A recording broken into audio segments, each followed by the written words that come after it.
njoba kade ibamba liwethula ngokwezindlu zamakhosi akhona bonke abantu bekhona ngaleli langa lana bonke abadinge kuba ngangibaphawulile sebephawulekile niyokungixolela njengoba kade kulokukhulunywa nje bebizwa nami ngene kubo bona laba kade bebabizwa senginibizile ngilapha umntwana uyakubonga kakhulu bonke lokhu bekubonga bakhona kwami ngiyazi ukuthi uyiqinisela zwa noma ngibani ukuthi uma usele emhlabeni uba noza kwenu abakuzondela usala iqinisela zwa noma ngibani njoba lokhu kukhulunywa nje la ngiyaxolisa kwabazondela ukusala kwami Jehova ongibekile ya abuqali namuhla kuphawulo lokudala bami ukhona omunye endlini yobukhosi ngoba abadala lapha endlini yobukhosi abenkosi ezala amakhosi anganeno uma kukhona abazukulu baleyo nkosi engaphambili ezala amakhosi babizwa ngabadala naseyintweni zakhona uma kuthiwa kufuneka ingwevu kufuneka labo bantwana benkosi engaphambili ngoba laba abanganeno basuke sekungobaba babo laba babizwa-ke kuthiwa-ke bona abantwana abadala labo njengoba kushiwo kimi nje angaphatheki kabi umuntu bakhumbuze futhi abasendlunkulu silo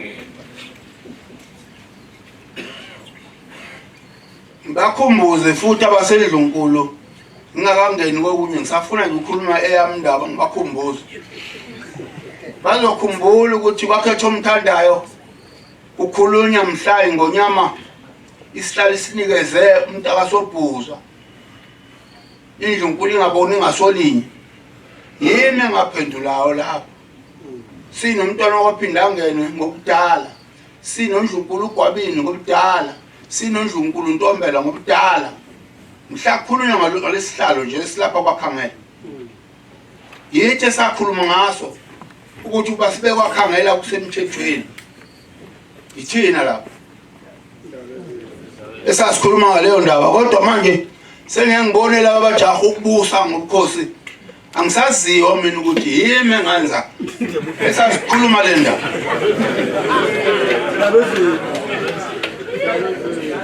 semze nganovalo silo samabandla ngibona phuma bathi hawu ngabe inkosini iyahletshwa sengahletshwa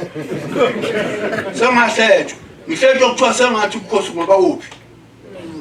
isithuthu mina umbabazo la kumamonga mina wafelizwe inkosi yohlanga nginawo amanga mina nginawo amanga futhi mina ngaze ngikuncenga ngudla ngikuncenge ngamanga futhi mina ngaze sincenge isikhundla ngisincenge ngamanga ngithanda ukukhuluma iphelele indlela ukuthi yonke ningonyama ikhona ubudala bami lokhu basu namhla sizela ekhaya bayazi enganginaba sebangiphendukele sasikhuluma nabo la sebangiphendukela kodwa sengathi abangazi sasikhuluma nabo mhla indlovukazi indlunkulu ihlukana ithi ayizile sho umuntu akasobhuze senikwa isihlalo sasinabanye sikuphikisa lokho sithi akakwazi ukuzila ngoba bishiye kwisihlalo yangilanda intombi kasobhuza ngemoto ngingakwazi ukuhamba ngisho ebudaleni bami bangilalele bonke abantu yathi hayi ngeke ulunge umhlangano ungekho ngizala la ekhaya njoba shem njoba ngikhuluma nje ngikhulumela osomathuba uNkulunkulu ngilandile wathi angiza ngibe ngcono ukugula bekhona ngizokhuluma le ndaba lizwanonke ya ubukhulu bama kuyibo bokubekwa obokuzalwa endlini kaMamongo mbekwe ukuthi ngaphambili kwabo bonke abazalwa ngamakhosi ngaphambili khona yedwa futhi kababa othi akaba ngaphambili kwami bese bangosensindeni kwabadala endlini yobukhosi kulaba babangayo abangihluphayo kakhulu ngisongekho la ekhaya ngibulele ekhaya bazoze bahlale ngegama lami yimi ngangimile nginabanye sithi ubukhosi ngokwesiko buyakhangela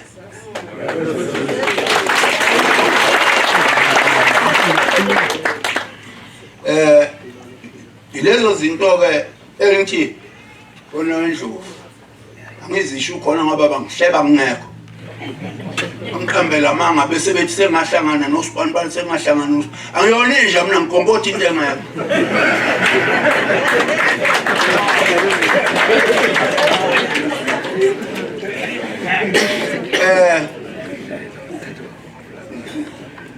cha bengicacisa lokho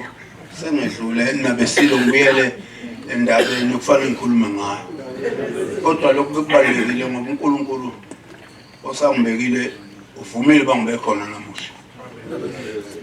silo samabandla ngiyabonga kakhulu ongene kukho ukuba kuzothi esihlalweni sobukhosi nakukhona indawo ebonayo ukuthi ifanele ukubanjwa ngoyohlabo oluthile ukusucabanga ngokuyisiko lobukhosi ukuthi isiko lobukhosi lamiswa umqalajuba owabekwa umqalajuba esikhundleni sengonyama eyafela ejele kodwa uNkulunkulu wehlezulwini ngoba ubukhosi wayebunika uShaka ngoba kaShaka wehlezulwini wezemangisino waze wasabisa ngamanjalimane ukuthi angahlala lithathe lelizwe bambeka umqalajuba ngale wembandela kwaba inkosi uyisebebekela imbandela uthi uhamba nqamukela uhamba nqamukela qalajuba kaba ngasabekelwa lo uye owagcizelela abakwaButhelezi sebehambile sekufuneka beke uNdunankulu kwabonakala ukuthi ma esengena esigodlweni esikhulumile nabo bonke ababesingithi isihlalo cha sebahamba abakwaButhelezi esefuna ukubeka uNdunankulu ngoba basebahamba kodwa leso sikhathi usafika isigondo sathi akakho lobu bukhosi lobu baphathwa kwaButhelezi besho ngonqangelelo lobu bukhosi buphethwe ngesiko silo ya ngibonga ukuthi namhla usondeze nansi ingane yomntwana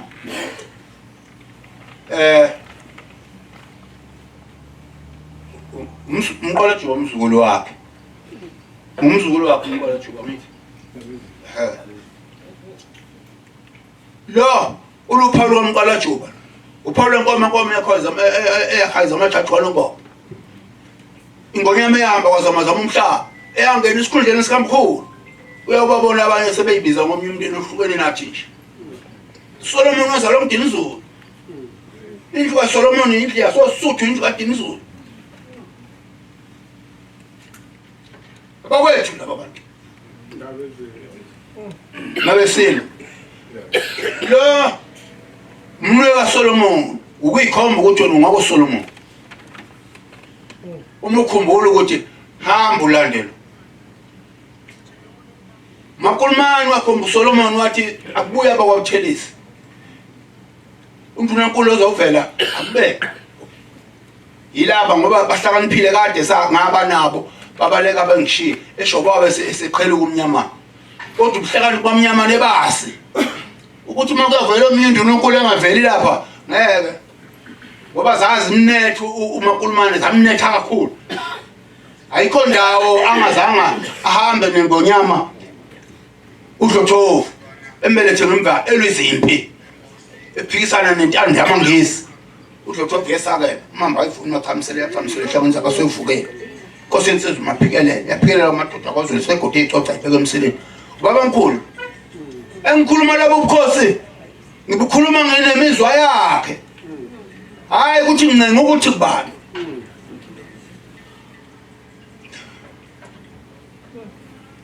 lo mbizile uluphawu lwakho sini ukuthi uhamba ngesiko ekhosini ngabe khona ngiyathokoza kakhulu ilokho engikuzeleyo ngibonga uJehova usemafini ongiphetheyo ongibeka ukuthi ngibekhona kulezi insuku angihleli ngayinkani ngihleli ngentando kaJehova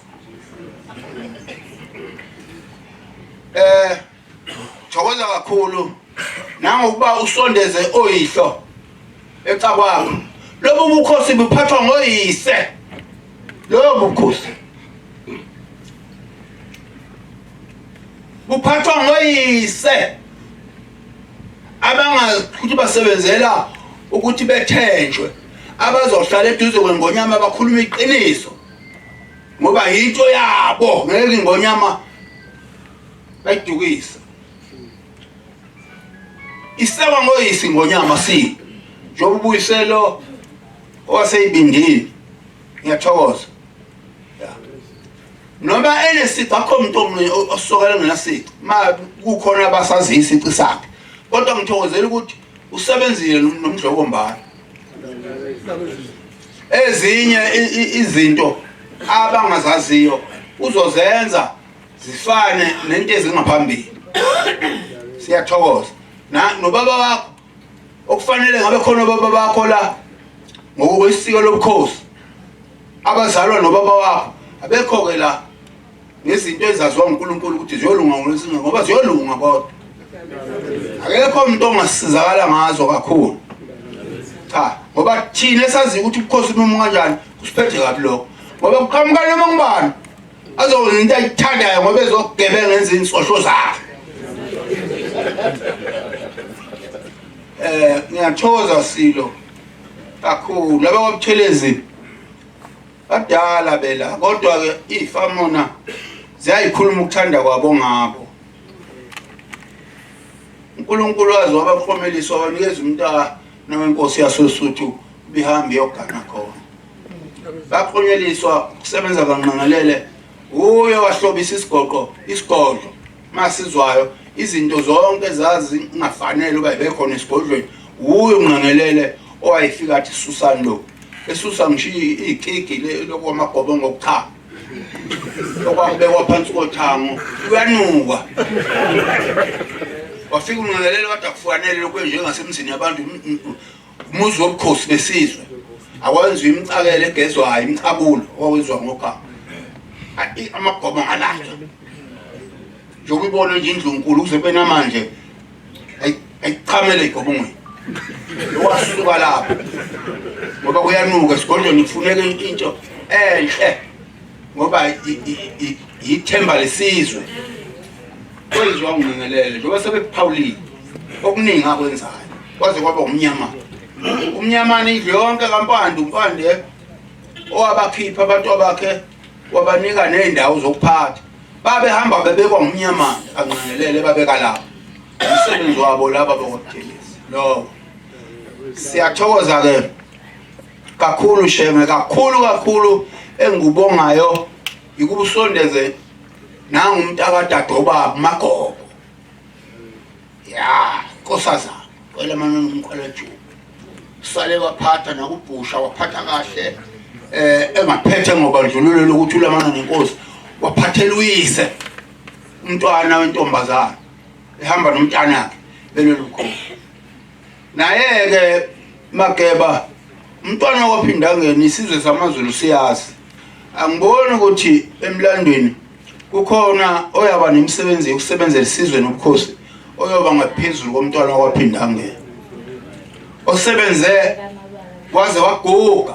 kodwa uNkulunkulu wampha ingqondo engathi yengane encane. Isilo silapha nje ugugele kuso umntwana ekhuluma indaba zokusibeka umntwana waphindangeni. Namanje ke Silo ngithi ngikubongeke lokho ukuba uthi ingonyama kodwa uqaphela izinto ukuzenza ngendlela efanele, ngoba ingonyama uyena umuntu okufanele ahlakaniphe ehlula abantu bonke, futhi ingonyama iyona okufanele ibamba amaqili iyodwa nje. Mabefika lapha ibona ukuthi lo ufuna ukungidonsa ngekhala ngingethenjwa isizwe, umbone nje ngengqondo yakho lapha ekhanda agcina usumqhelisile wena nje ngesingapha eliphela elishiwo umntwana wathi baningi abafaka amaphela ekudleni kodwa siyakwakhipha sidle. uma eza Silo kuwe umbone ukuthi iphela lifuna ngethenjwa ngabantu ngoba into yakho ubukhosi ngoba sizwe kakhulu okwazulu ukhosi bafela isizwe sasale sandlwana abekho nje oyisebabonke ngoba sibona abantu bedayisa ngomhlaba nje ungaziwa abantu abazawuzala ukuthi bawufike bahlale bayakwakha ingane zabantu oyisamathamba basele sandlwana amaningi asisele indaba zonke belele isihlalo sobukhosi manje ithemba labo osesihlalweni thokoza lokho Silo ukukhumbula izinto engizibonga kakhulu ethubeni leli lanamhla ezinye zengafika ilokhu ukuthatha ingane yomntwana okwakhishwa umntwana wenkosi kwathiwa akayeke kwaButhalezi ukuba yozala umuntu ozomela lelizwe igazi lendlu okungumklomelo nakuyo obolwakhe uyise ukuthi wasebenzela into ephila ngoba nansi ingane yakhe iyamenyezwa edlunkulu uyakubonga ke lokho Silo bonga kakhulu wena wenhlobo ngibonge nampa lo lapha azangisize angasebenzeli ukuyicebisa isho umntwana lasenqampini asebenzele isikhundla sakhe umntwana yakuso ngokusinikwa ngomqwalajuba mhla umqwalajuba emnika ubhusha ethi akabe kuningi asebenzele lokho yezwa makhe ya umele abantu abakabhusha neqiniso lapha engonyameni okungekhona ungancengi ukuthandwa ingonyama ukhuluma uthi Sila wikho yilokho esifisa kakhulu umuntu osuke eduze kwenkosi angasondelele ukuyicebisa yena Silo bonga abantwana benkosi bonke abakhona la uba Phawulile umntwana wasebindini abantwana abazalwa ngabantwana benkosi yakwaDla amahlahla abantwana benkosi yakwaDla amahlahla abafowethu simkhulumunye nabo awuthandi yathanda ingane zabo ngabantwana bethu obolwabo ya njengabo labe ngihleze ecakwabo ungayisimanga abantwana laba bangeke bakuthokozele abantwana laba ngihleze ecakwabo bebavukela bangeke bakuthande uma bengeke bakuthande bangasivukeli thina ke sithi thina ngoba singazalwa ngumqwalajuba basuvukele kodwa umqwalajuba kungumfowabo wababa Silo ngithanda ngichaze le ndaba sengizawuqeda ubukhosi abehlukene uyiketanga inkosi izalwa yile enye izalwa yile yokuhlukanisa kanjani leyo nto ngoba amakhosi lapha esihlalweni ayazalana nenzalo yawo injalo izalana nje ngokubona akekho qhamuke eceleni nathi mina ngokabani oyehla phezulu nomkhulu wakhe nomyise iketanga lenze nje alihlukanisi indlela yodwa lokhu yasuka phansi konodweni abakampande ukhosi baze baphuma noCetshwayo indlu yonke kampande zonke izindlu indlu nkulu yazo indlu kaCetshwayo ziyakwazi lokho ngakho indlu kaCetshwayo kufuneka iphathe ibe yithemba lezindlu kampande ukuthi indlu nkulu ikhona bangathi bayafika la bafika khona umbanga endlini eyodwa kaCetshwayo onke lamakhosi ngithi manga mahlani azalwa uCetshwayo amakhosi of fire asengakaCetshwayo Khosi lobu sekhetho indlu kaCetshwayo funeka nawe siqonde ungakhohliswa ngumuntu mawulapha esihlalweni wazi ukuthi ukume kanjani zonke izampande izindlu umlamuli wazo isihlalo sonke kodwa sikhuluma indaba zakhona ngoba umpande wayihlukanisa imizi nawe Silo nxa bekufaka ngekhanda bethi khuluma indaba zingalethiwe kube khona oyedwa wakhona uzothi khuluma umbambo wakhona uzokufaka ngekhanda uthiwe waxatshaniswa umuzi funeka beze bonke abakhona bazofaka udaba ngoba uwena umlamuli wabo umlamuli wabo osesihlalweni isihlalo cha nabendlovu bengisathe Ngiyathokoza kubo bonke abantwana ngezindlu Silo samabandla nabakwaButhelezi. AbakwaButhelezi Silo ngeke ngufihle lo msebenzi engihlale ngokhuluma. Ngithi isigodlo sathi uNkwalajuba ukhosi uphethe kwaButhelezi. Sengike ngavelwa inkinga mina ngavelwa kuyilo ngasha. Asho kwaphela into yomigoya yonke into Silo. Yonke into endlini yami. uNkulunkulu wasezulwini wafika nje ingakathinti bonke ngathinta nasi ingane yomntwana. Yaphuma khona lapho yafika ekhaya. Nangu ingane yomntwana. Njenzo umqolo ngaba umqolo juba liyoshonila ngaselethe umbhede ushile. Lo. Abo umqolo juba baleka lekushiyo. Komo ekhaya amajaji eyakhipha uDadoba bayamsawa Buthelezi ukuze kube khona lo. Wawuthenga umbhede ngalala kuwo. Umsebenzi kaSolomon wathi usufikile ngabiza ngathi abasondele ammemeza umqola juba inkosana yobaba inkosana kaMamo inkosana kaDodo ambonga ulo banesizwe sonke sikamnyamana safiso senqengelele safika imeli indlu Silo ungafika ubona isimanga miswe yibola